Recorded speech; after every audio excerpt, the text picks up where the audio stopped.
রুমার গল্পের আসরে তোমাকে জানাই আবারও স্বাগত। আজ যে ছোট গল্পটি পাঠ করছি তার নাম আলোয় আলো, লিখেছেন নিমাই ভট্টাচার্য।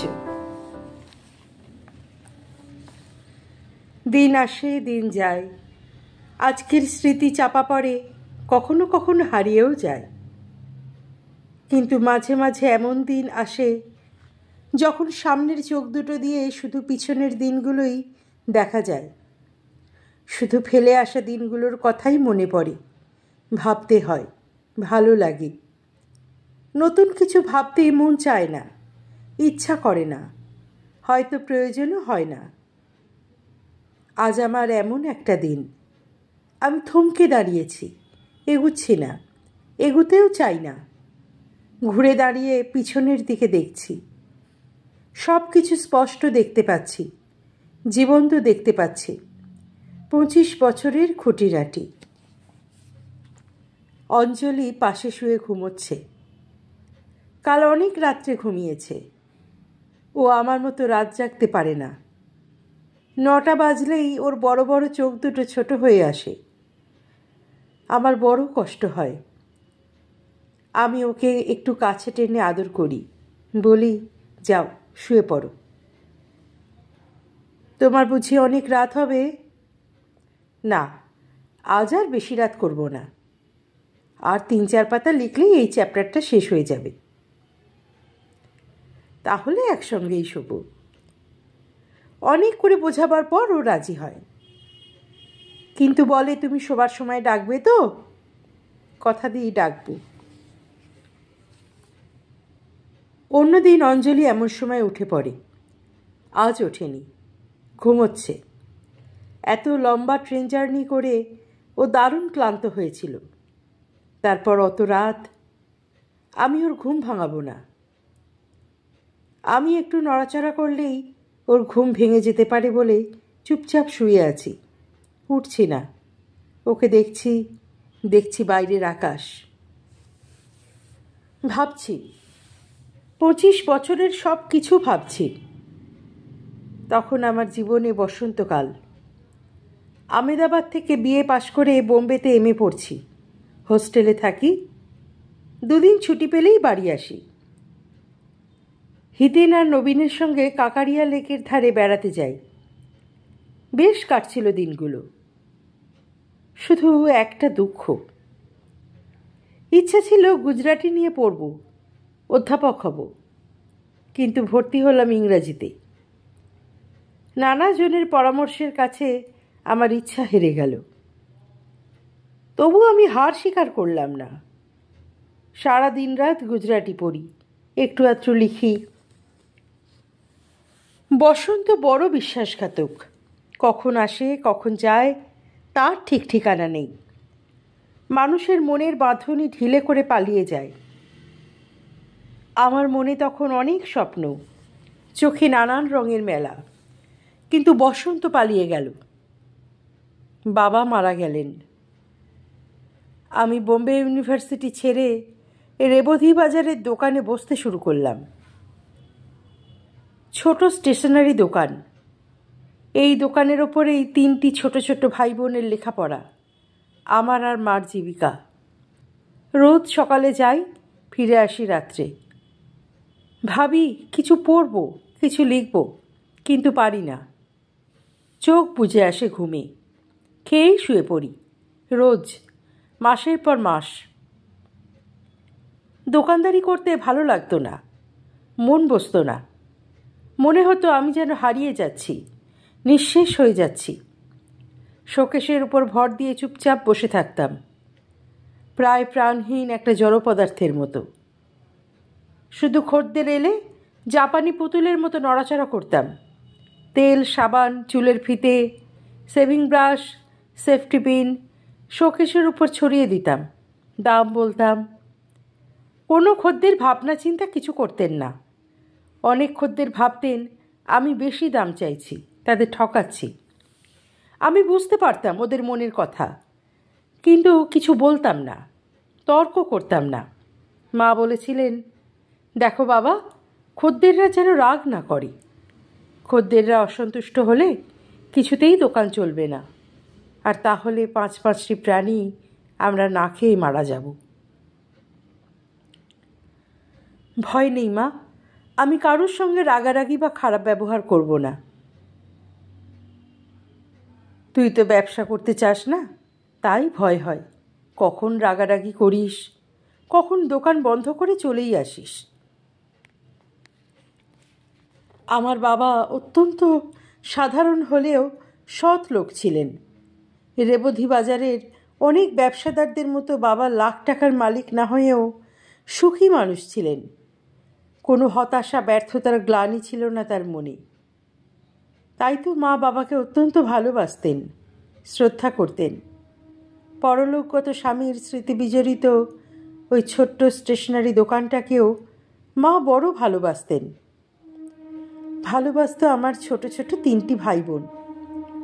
কদাচিৎ কখনো ওরা মার সঙ্গে দোকানে গেলে বাবা হয়তো প্লাস্টিকের রঙিন স্কেল বা 2-4টি টফি বা ওই রকম সামান্য কিছু দিলে ওরা আনন্দে খুশিতে ফেটে পড়ত। আমি কলেজ থেকে বাড়ি এলে ওরা চড়ুই পাখির মতো কিচির মিচির করে আমাকে ঘিরে ধরে ওইসব দেখাতো। স্কুলে নিচু ক্লাসে পড়ার সময় কখনো কখনো বাবার সঙ্গে দোকানে গেলেও পরে আমি দোকানে যেতাম না, ইচ্ছা করতো না, ভালো লাগতো না। কিন্তু ওরা 3জনে দোকানে বাবার নাম শুনলেই নাচতে শুরু করতো। ভিতরের ঘরের বড় ট্রাঙ্ক থেকে ভালো ভালো জামা কাপড় বের করে পরতো। বাবা মারা যাবার পর আমি যখন দোকানে বেরোতে শুরু করলাম, তখন ওরা কেউ যেত না, যেতে চাইতো না। বোধহয় ভয় করত, বোধহয় ভাবতো আমি রাগ করব। মাও কিছু বলতেন না। হঠাৎ একদিন দেখলাম গুনু একটা ভাঙা স্কেল দিয়ে খাতায় লাইন টানছে। বড় কষ্ট হলো। মনে হলো ওরা পিতৃহীন হয়েছে ঠিকই, কিন্তু অনাথ তো নয়। মা, আজ তুমি গুনুদের নিয়ে একবার দোকানে আসবে? না বাবা, আমি দোকানে যাব না। কেন? দোকানে গেলেই যে পুরনো স্মৃতি মনে পড়বে, কষ্ট হবে। মা তা স্বীকার করতে পারলেন না। বললেন, অতটা পথ আর হাঁটতে পারি না। হাঁটতে না পারলে সাইকেল রিক্সা করে যেও। রিক্সা করে যাতায়াত করা মানে 1.5 টাকা। বলু আর মিনুর স্কুল সকালে, ওরা বাড়ি ছিল না। আমি গুনুকে ডেকে বললাম, স্কুল থেকে এসে একটা রিক্সা করে মাকে নিয়ে তোরা দোকানে আসিস। ওরা এসেছিল। 3 ভাই বোনকে নতুন স্কেল, বড় বড় পেন্সিল আর টফি দিয়েছিলাম। সেদিন ওদের আনন্দ দেখে আমার চোখে প্রায় জল এসেছিল। মাকে 200 টাকার নোট দিয়ে বললাম, ওদের স্কুলে যাবার জামার ছিট কিনে নাও। মাও আপত্তি করেছিলেন, কিন্তু আমি শুনিনি। জোর করেই মাকে ছিট কিনতে পাঠিয়েছিলাম। দোকানে কলগেট পেস্ট ফুরিয়ে গিয়েছিল। ভেবেছিলাম 1 ডজন পেস্ট কিনব, কিন্তু হলো না। 2জন খদ্দের ফিরে গেল ঠিকই, তবে দুঃখ পেলাম না। বরং এতদিন পর ভাই বোন আর মাকে খুশি করতে পেরে মনে হলো সারা রেবধি বাজারের সব দোকানদারকে আমি হারিয়ে দিয়েছি। সেদিন রাত্রে মাকে কথা দিই, এ দোকান আমি কোনোদিন ছাড়ব না। সত্যি ছাড়িনি। রেবধি বাজারের ওই ছোট স্টেশনারি দোকান আমি ছাড়িনি, ছাড়তে পারিনি। প্রথম কিছুদিন দোকানদারি করতে ভালো লাগতো না ঠিকই, কিন্তু আস্তে আস্তে আমার মনের দৃষ্টিভঙ্গির পরিবর্তন হলো। ভালোবাসলাম রেবধি বাজারকে, ভালো লাগলো অফুরন্ত জনস্রোতকে। যা ছোট, ক্ষুদ্র, সামান্য সীমিত, তা বেশিক্ষণ বেশি দিন ভালো লাগে না। সীমাহীন আকাশ, উদার প্রান্তর, নিত্য প্রবহমান গঙ্গা, গোদাবরী, সিন্ধু, কাবেরী, অত্যঙ্গ হিমালয় যুগ যুগ ধরে ভালো লাগবে। সবরমতীর জল শুকিয়ে যায়, কিন্তু রেবধি বাজারের মানুষের প্রবাহ গঙ্গা গোদাবরীর মতো নিত্য প্রবহমান। এর যেন আদি অন্ত নেই। অঞ্জলি একবার পাশ ফিরল। একটা হাত আমার উপর এসে পড়ল। ঘুমিয়ে ঘুমিয়েও কি ও আমার উপর নির্ভর করে? অঞ্জলির হাতের উপর আমার দুটো হাত রাখলাম, মনে মনে বললাম, অঞ্জু, রেবতী বাজারের ওই জনস্রোতকে যদি ভালো না বাসতাম, তাহলে কি কোনোদিন তোমার দেখা পেতাম? না, পেতাম না।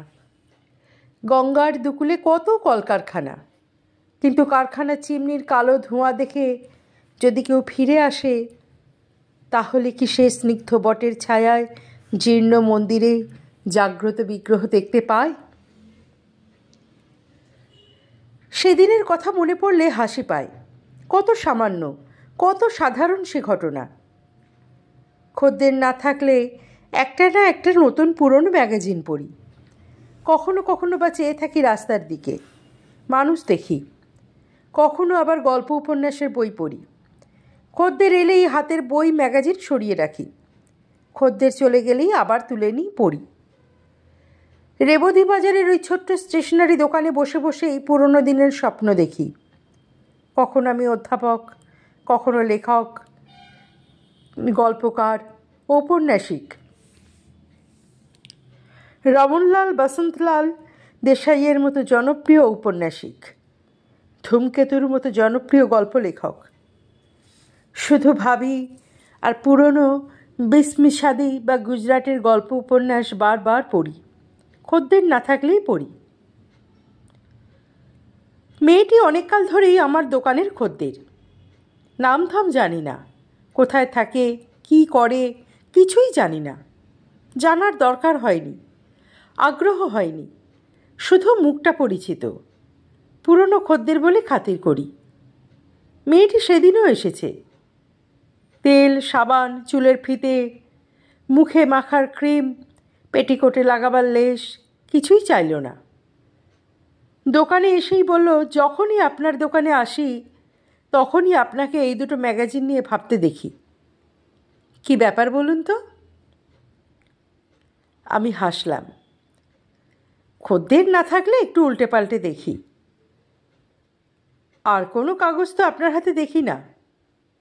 এবার একটু হাসল মেয়েটি।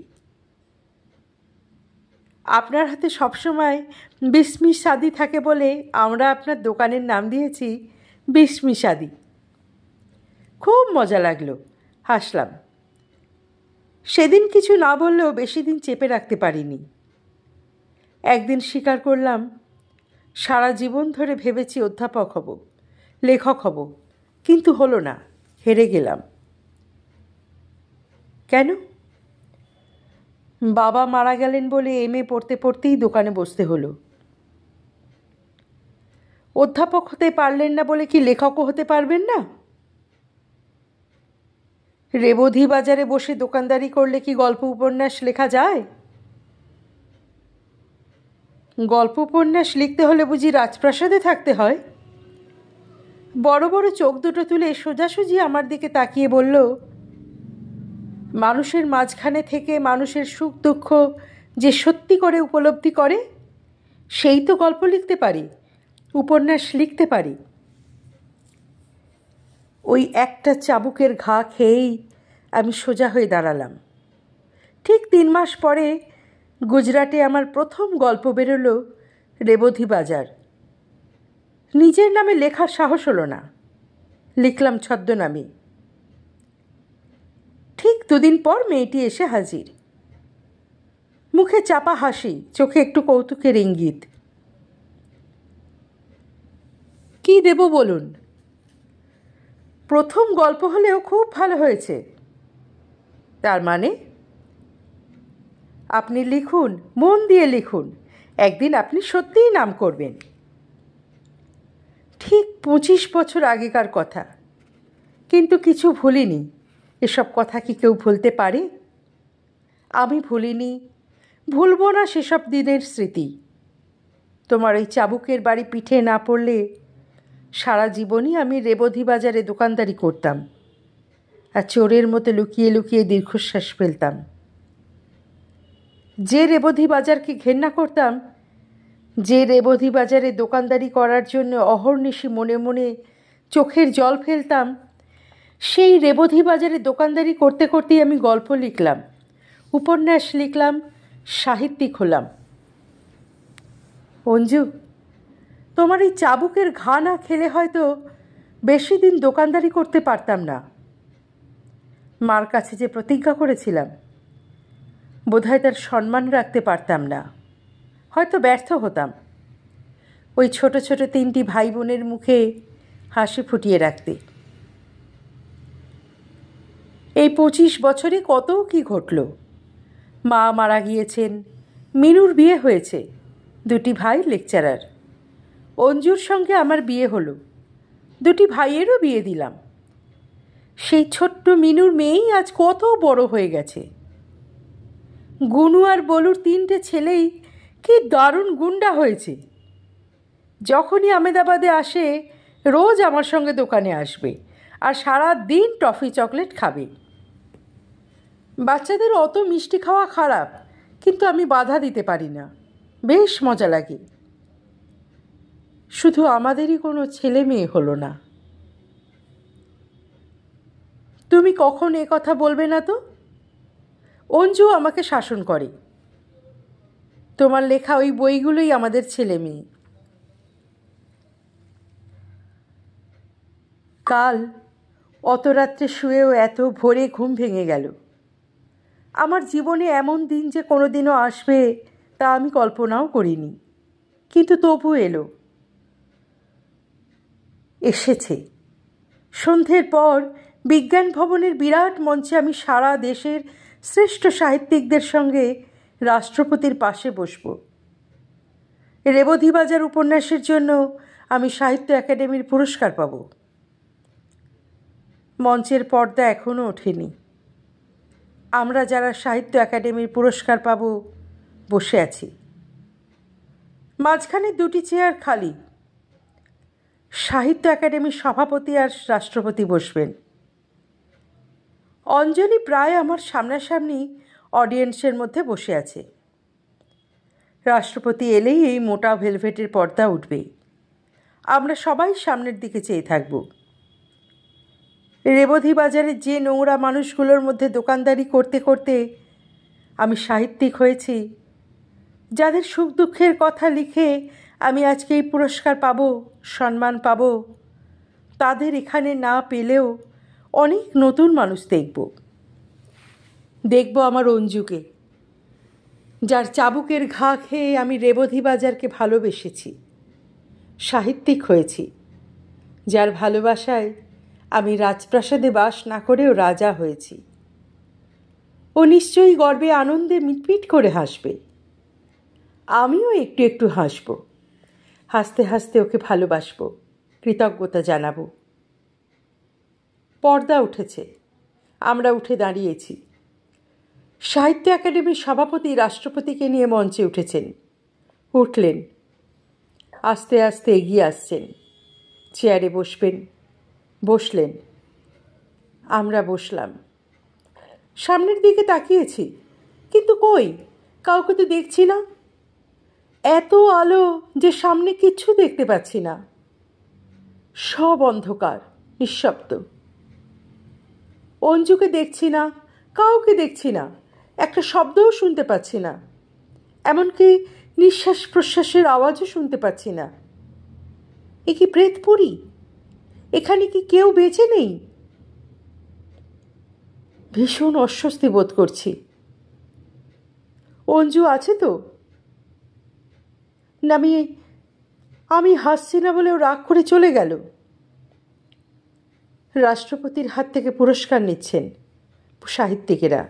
এক্ষুনি আমিও নেব, নিতে হবে। হ্যাঁ, ওই তো আমার নাম ঘোষণা করা হলো।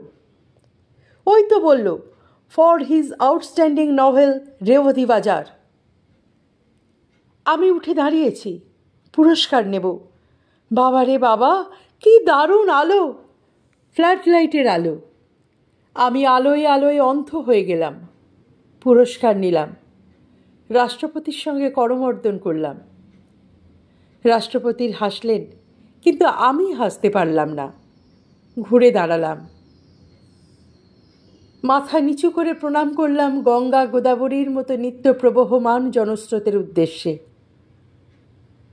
রেবতী বাজারের মানুষগুলোর উদ্দেশ্যে মুখ তুলে চাইলাম অঞ্জুকে দেখব বলি, কিন্তু না, দেখতে পেলাম না।